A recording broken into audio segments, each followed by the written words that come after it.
Hello Virgo, welcome to the Plaid Sheep Oracle.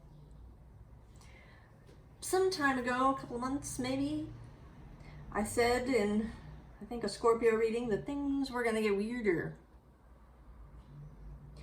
And I don't know, maybe weird isn't the right word. Strange, wondrous, like a story.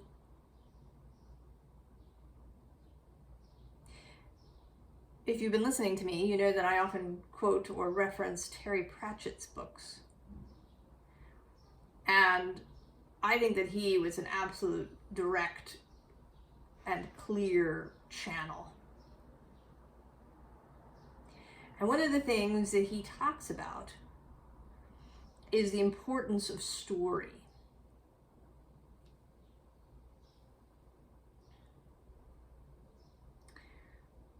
How stories can repeat themselves, and how you can use the power of story for your own benefit.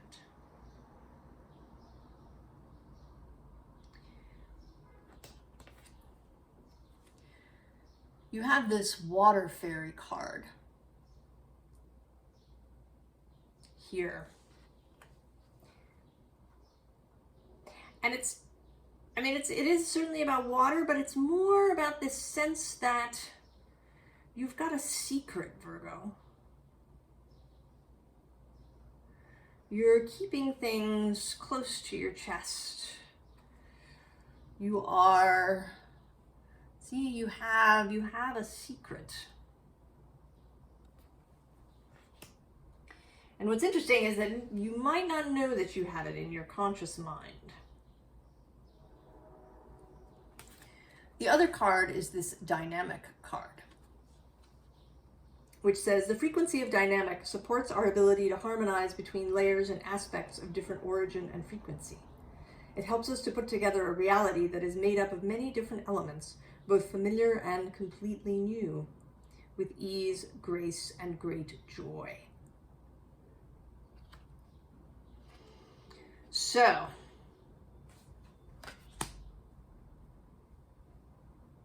this secret, Virgo,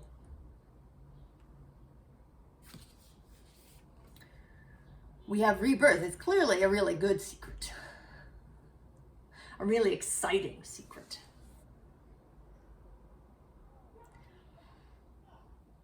Something that makes you feel great joy.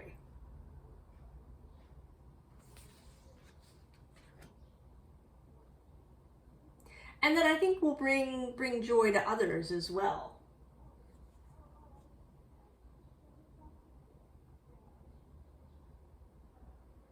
We feel joy when we see others being happy, unless we're, deep down in a kind of despair place, and then anybody with joy is just annoying.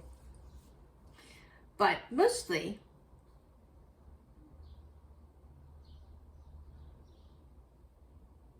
we like to see other people's joy. And this feels infectious. So we have here the Witch of Earth and the Craftsman of Fire. And they are at work, creating something. I don't know what it is. I think that it will be different for different people. This secret. I think that it does have to do with home or life in that way. The sort of the daily life. So maybe where you live or what you do during the day. There is a sense of a wholeness.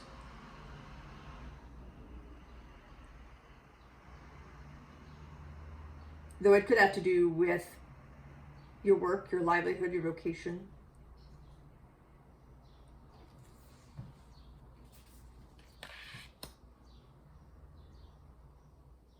but something is being crafted.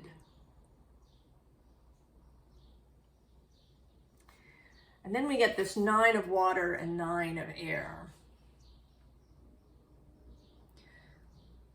An almost completion, and actually the rebirth is also a 9 card, so there's 3 9s in this row. And in fact, underneath is this Guardian card, who is 18, which is another 9. So 4 9s. So almost there. And, you know, this salmon returning home to spawn, almost to the spawning ground. And the bees creating the hive, almost complete.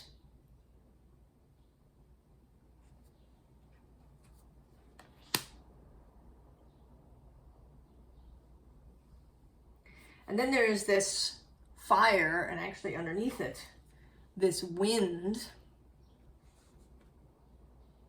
And then under that, this earth card. And again, here you are, Virgo, with your secret. Something held as it gestates, as it grows.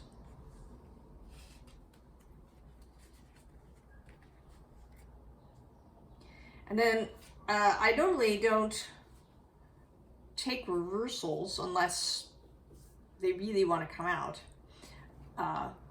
as did this one, the volcano. And this actually was a jump card that leapt out.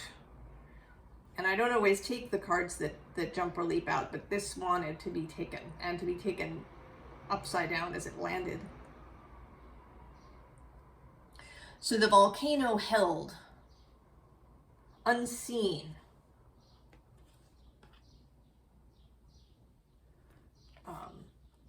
this lake, depth. Part of this work is deeply emotional for you. And we did see that with the water fairy. I think that whatever is happening is a combination. That the work that you are doing is largely emotional. You are clearing things out, you're coming to terms with some things, you're releasing, you're examining, you're diving, you're something. You are working with your emotional desires. This desire to reach the spawning ground is deeply embedded in the salmon. They return kind of because they must. The call is so strong that they overcome obstacles and the strong current that's trying to push them away.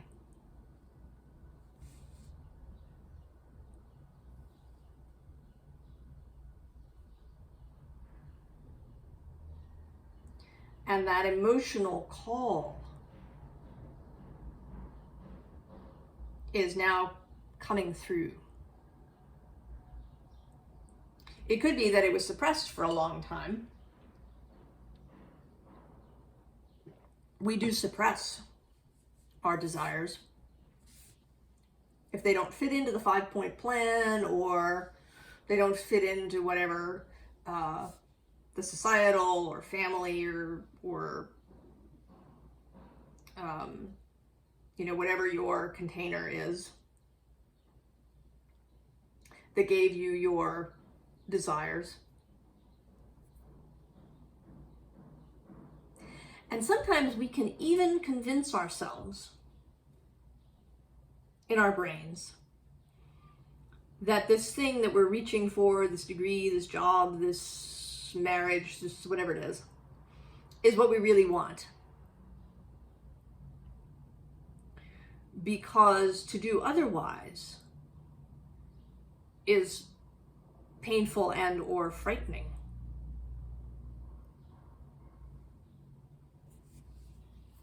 But you are moving past that. If you have been holding yourself back in some way, if you've been suppressing a desire because it didn't fit,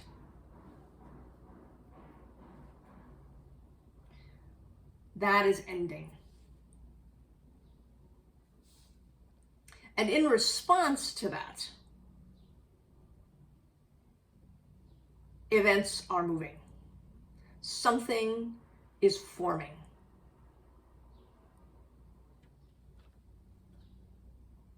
Something is coming together in the quantum space. If you watch Abraham Hicks et al., you know they call it the vortex, the place where what you desire has formed energetically, the waveform waiting to collapse when it receives enough attention. So now we're coming to a space that's going to have some specificity to it that may not be for everybody. Could only be for one person, I don't know. But maybe it's more than that.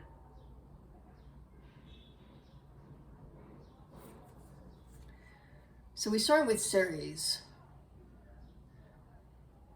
She is the Roman version of Demeter, mother of Proserpina, or Persephone, as the Greeks called her. The goddess of the harvest, of the seasons, of nurture. She's a symbol of motherhood,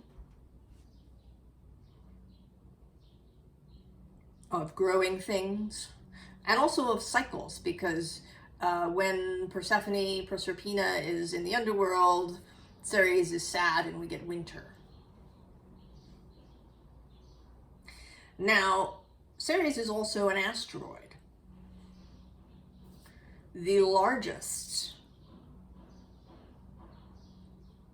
of the sort of non-planetary objects, or what science thinks of as planets, or asteroids.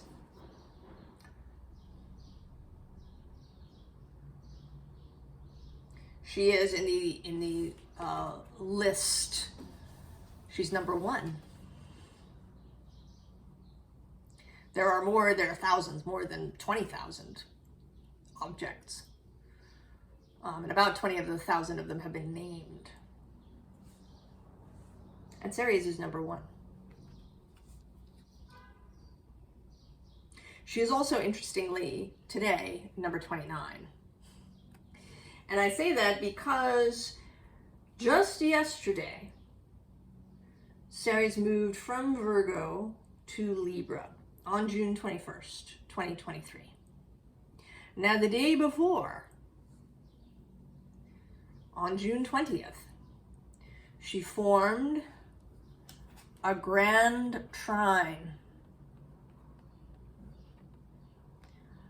with Vesta, another asteroid, and Pluto, each of them at 29 degrees of an Earth sign. Ceres at 29 Virgo, Vesta at 29 Taurus, and Pluto at 29 Capricorn. So Vesta is a devotional energy. The Vestal Virgins kept the flame, the eternal flame going. That was their devotion at the Temple of Vesta in Rome. And they had to commit themselves to, I don't know if it was a 20-year hitch or a 30-year, but it was a long time. And they remained devoted to the goddess. But once that time was over, then they were free and honored. They could do whatever they wanted.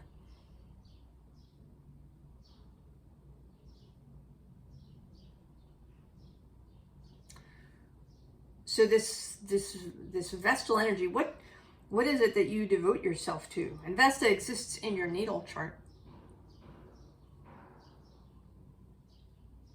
But now this devotion, this earthy devotion in this grand earth trine,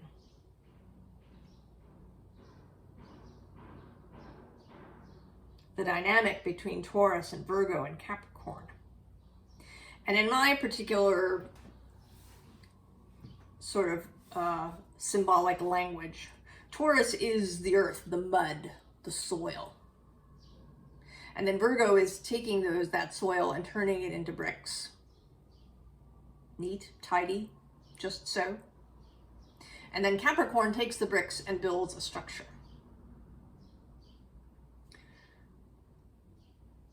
And then it can start all over again.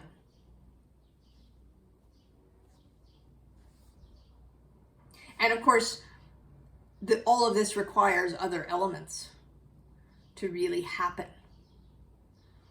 The soil has to be mixed with water. And then it has to be baked with fire. And then you have to take the air, the idea, the plan, to turn it into a structure. So all the elements are in use here.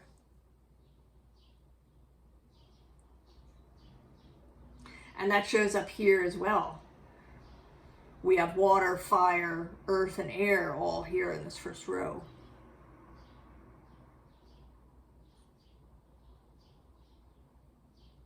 The quantum space is all of the elements. Now the other thing that happens, and this is, I'll go through these other cards here, but the sun shows up. And it is, interestingly, number 18 here, so another 9. And on November 20th, so June 20th, we have this grand trine. And then on November 20th, Ceres and the sun meet at 29 degrees of Scorpio, sextile Pluto, which is at that point still at 29 degrees of Capricorn, and also conjunct the card at the bottom of the deck, Mars. He sits at 27, another 9.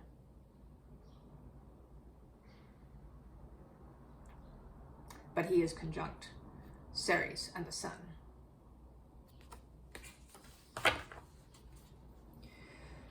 So there is a possibility, Virgo,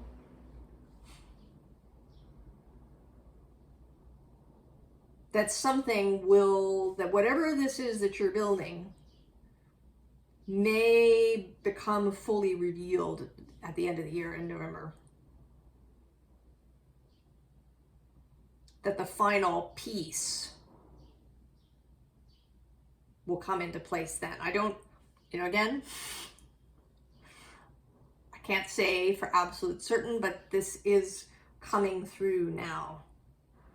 I'm not always prompted to go look at the astrology, but I was this time, and there's all these connections, and the 29th degree is an almost into the next sign.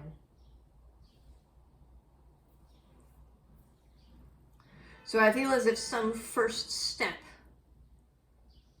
the foundation, has been laid for whatever is coming. And then here we again have a sense of all of the elements coming together. We have Cancer, that emotional side of things. And Cancer, when fully realized, is a master of emotion, of emotional change, of using emotion as a compass, of seeing other people, coming into a situation and recognizing immediately what is going on.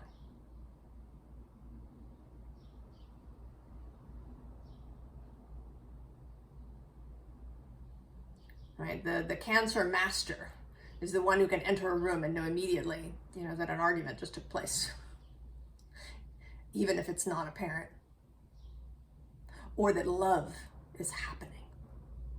To come into a space and know that someone just proposed to someone else in that room, or declared their love.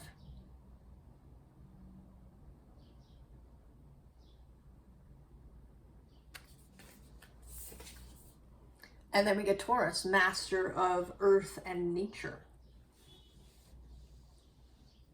of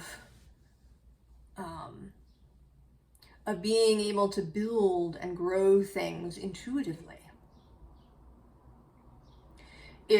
What comes to mind here is Findhorn, which is a retreat center in Scotland, but it began in the 60s, I think, when a bunch of people showed up and took up residence on what was kind of a barren piece of land. But they were open to consciousness, to other energies which they couldn't see, and they started talking to the nature devas, as they called them, to the plants. And the plants in the earth instructed them how to proceed. And so they began growing stuff in ways that people didn't think you should be able to in that particular soil and space. Way in the north of Scotland. And it got famous and they began to teach. So this is Taurus mystical energy.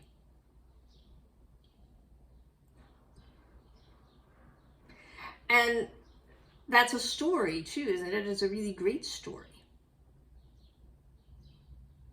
of going out into the world and choosing to do things differently, choosing to take advice from others, choosing to honor the expertise of the plants and the earth. And then, of course, the sun. Clarity, warmth, that which most things need to grow and to live.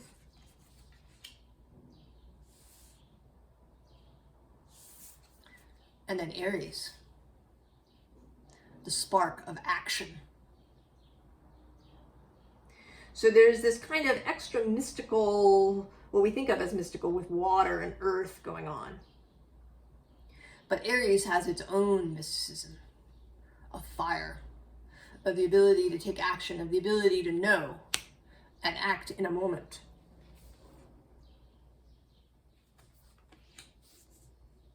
When the time is right.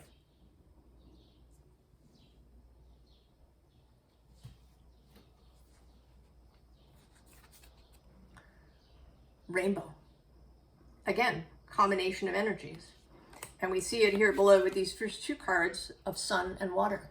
That's what you need to get a rainbow. In the sky, you need rain and sun together at the same time. And that gets you the rainbow, and the rainbow touches Earth.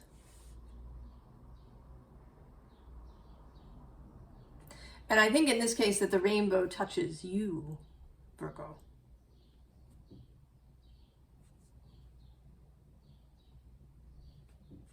That the rainbow arrives for you.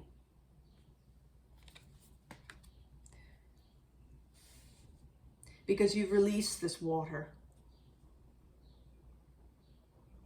and this sun. You've allowed something for yourself. Now that the time is right, everything is aligning,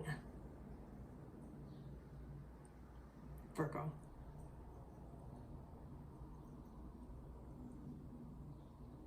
You've had your life experiences.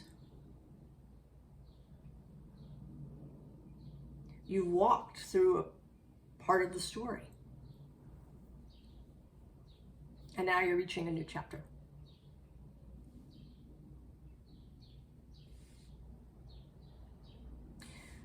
Advice.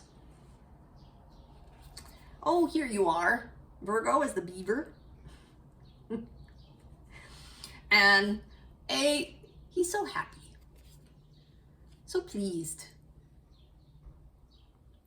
And he is here shown as, this is the water symbol, but he's also very earthy, the beaver.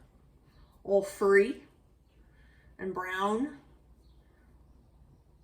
moving between land and water. So this combination, these combinations of earth and fire and water and air and earth and water and sun and water and different kinds of earth coming together. And then below that, you appear again, this time as Mother of Pentacles, as somebody who has gestated and then brought forth this child. Could be a real child, but it's for anything that you created. And she appears again, you know, I leave the decks upright because, or face up, because I like to see them, and sometimes they have extra messages as I go. And we have here on this deck the Queen of Discs again, but quite pregnant.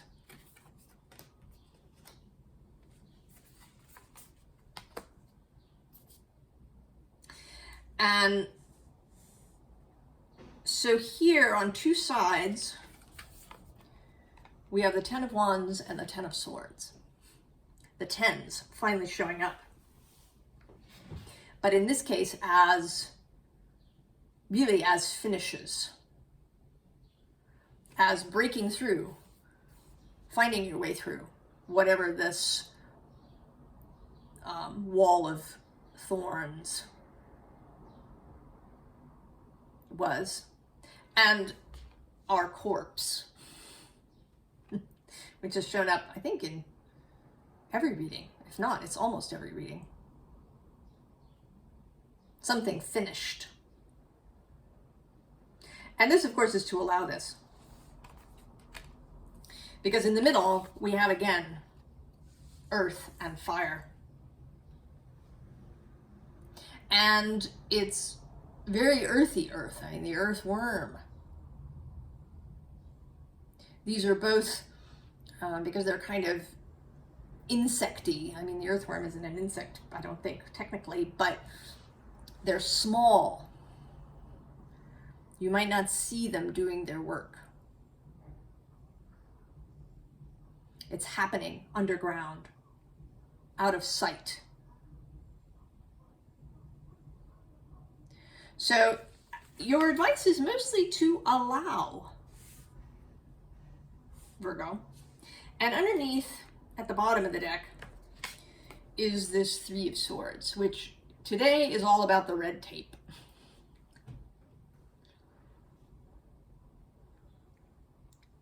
Cut your own red tape. And then the next card is the Gazelle. Fire. Movement. So your job, really, and the Cobra actually, your job, Virgo, is to cut the red tape. Any rules you've still got going, any, you know, administrative stuff that you think you're supposed to do,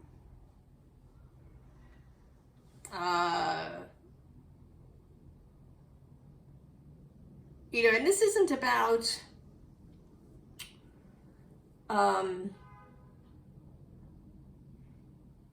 not doing the just so in terms of what you want. You know, if we compare this to, say, a painting, a work of art, the detail, making it just so for you, yes, that's not what the red tape is about. The red tape is about, you know, maybe having to have a canvas that's a, you know, regulation size, or, you know, about having to wait until Monday to start the work, you know, because that's the standard, right? The work week is 9 to 5, Monday through Friday. Or, you know, that you have to go and get a degree or a certificate before you can proceed with your painting. There's something that is, right, it's other people's rules. That is the red tape, is other people's rules.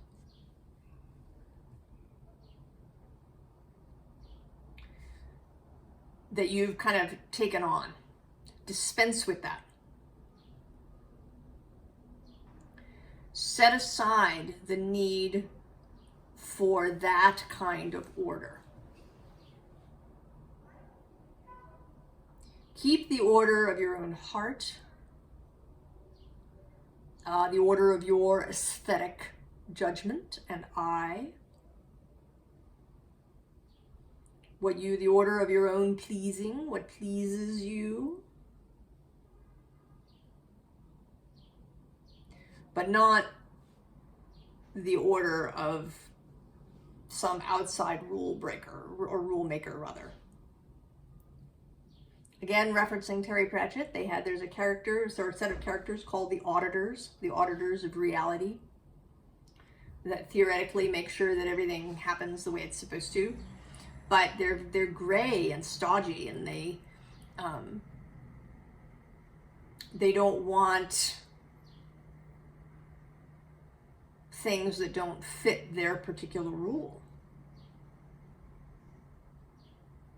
And so they have to be dealt with and mostly ignored.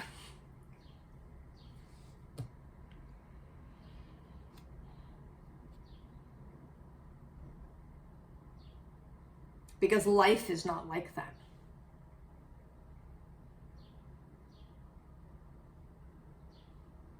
The universe isn't really, I think, about linearity.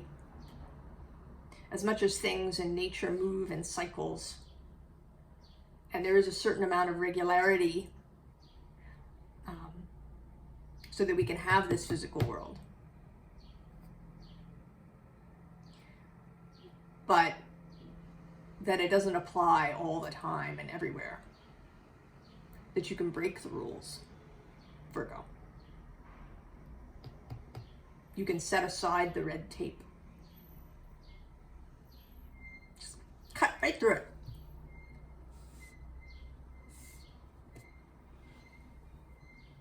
So I don't know, Virgo, again, if something's going to happen in November.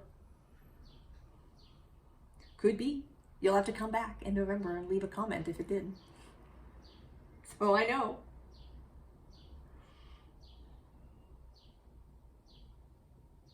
I think it's exciting.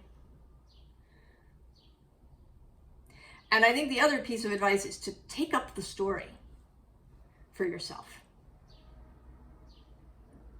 Take up the story. Make it as wonderful and magical as you want. The universe supports that. Devotion to the story.